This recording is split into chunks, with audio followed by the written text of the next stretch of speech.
एकनाथ शिंदे आणि अजित पवार यांना पुढच्या विधानसभेनंतर काही संधी मिळणार नाही हे अमित शहा वारंवार सांगतात. एकदा नाही, हे दुसऱ्यांदा सांगितलेलं आहे.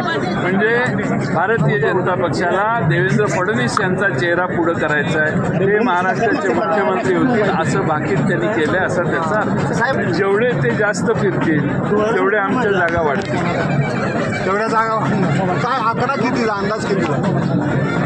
170 ते 180च्या दरम्यान आमच्या जागा यायला हरकत नाही असं मला वाटतं. त्यांनी असं सांगितलं की ओबीसी असल्यामुळं मला ह्या सगळ्या सेंट्रल एजन्सीचा त्रास झाला असं ते म्हटले. हो, पण राष्ट्रवादीच्या सर्वांना याचा ईडीचा त्याचा त्रास कमी झाला असं त्यांचं म्हणणं. बरोबर आहे ना, त्यासाठी तर तिकडे गेले. नाही, सर्व राष्ट्रवादी तुम्ही सुद्धा त्यांनी हे केलेलं आहे, त्यांच्यावरही त्यांनी तो शब्द ठेवला.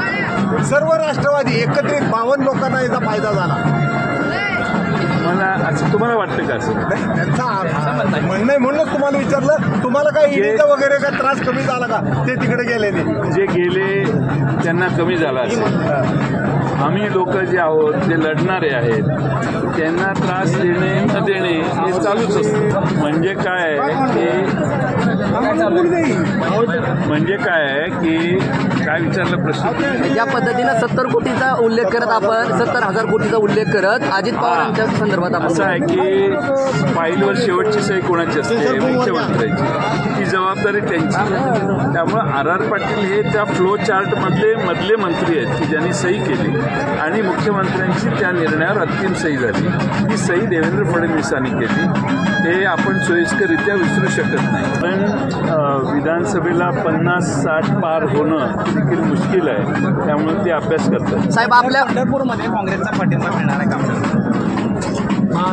कसं नेमकं उमेदवार उभा आहे. काँग्रेसला पाठिंबा, आमची जागा आम्हाला पाहिजे होती आणि आम्हाला दिलेली होती. आमचा पत्रव्यवहार काँग्रेस बरोबर झालेला आणि त्यामुळं पत्रव्यवहार झालेला असल्यामुळं आम्ही त्यावर त्यांनी मागणी केली. आम्ही त्यांना नकार कळवलेला. त्यानंतर 4-5 दिवसानं ते नाव जाहीर करण्यात आलं. आमच्याकडूनही आम्ही नाव जाहीर करणार होतो, परंतु नाव अचानकपणाने जाहीर केलं. ती जागा आमच्या कोट्यातली होती. त्यामुळे आम्हाला आमचा उमेदवार जाहीर करावा लागला. त्यामुळे आता एबी फॉर्मही देण्यात आलेला आहे. त्याच्यावर आम्ही मार्ग काढू शकलो नाही.